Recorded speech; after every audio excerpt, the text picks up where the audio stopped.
Hi everyone, welcome to the Highlights from Ukraine podcast, your daily audio summary of the latest news reported in the Ukrainian media.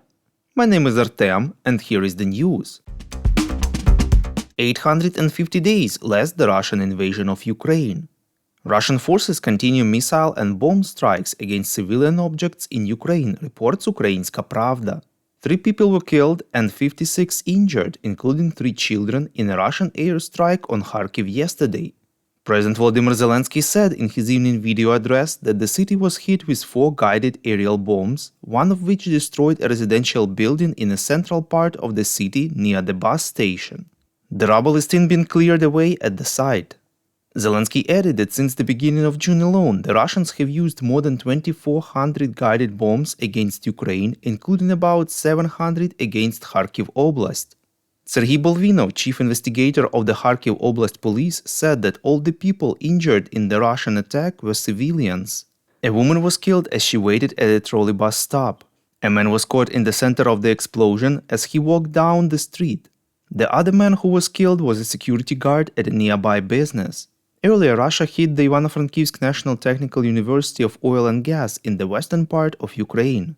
Russian missiles damaged 14 buildings belonging to the educational institution, 815 windows, 25 entrance doors, and about 1,160 square meters of roof. Spokesperson of the Defense Intelligence of Ukraine, Andriy Yusov, said that more than 300 Russian servicemen have already surrendered to Ukrainian captivity using the I Want to Leave government-created initiative, reports Ukrinform. Some of them immediately expressed their desire not to be exchanged or even to join the Ukrainian forces. I Want to Leave is a government project designed to help Russian army soldiers safely surrender. The project was launched in September 2022. We would really appreciate if you could rate us, ideally with 5 stars, and leave a glowing review in the app where you are listening to this podcast: Google Podcast, Apple Podcast, Spotify, and others. This really helps more people to find out about the podcast and truth about Russia's invasion of Ukraine.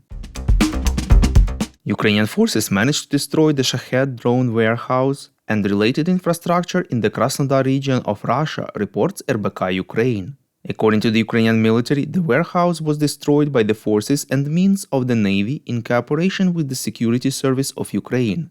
New satellite images confirmed the destruction on the night of June 21st of the storage and preparation sites for the use of the Shaheds, training buildings, control and communication points of these unmanned aerial vehicles located in the Krasnodar region.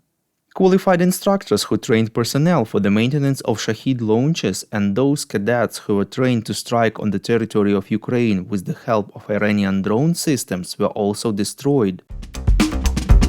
Thank you for listening to the Highlights from Ukraine podcast. We're a commercial initiative of just 2 people and we need your help to grow. Share information about the podcast, rate us in the app, subscribe to our Patreon. With your support, we're getting better. We call on you to demand from governments of your countries to impose the toughest sanctions possible on Russia and its citizens to stop their invasion of Ukraine.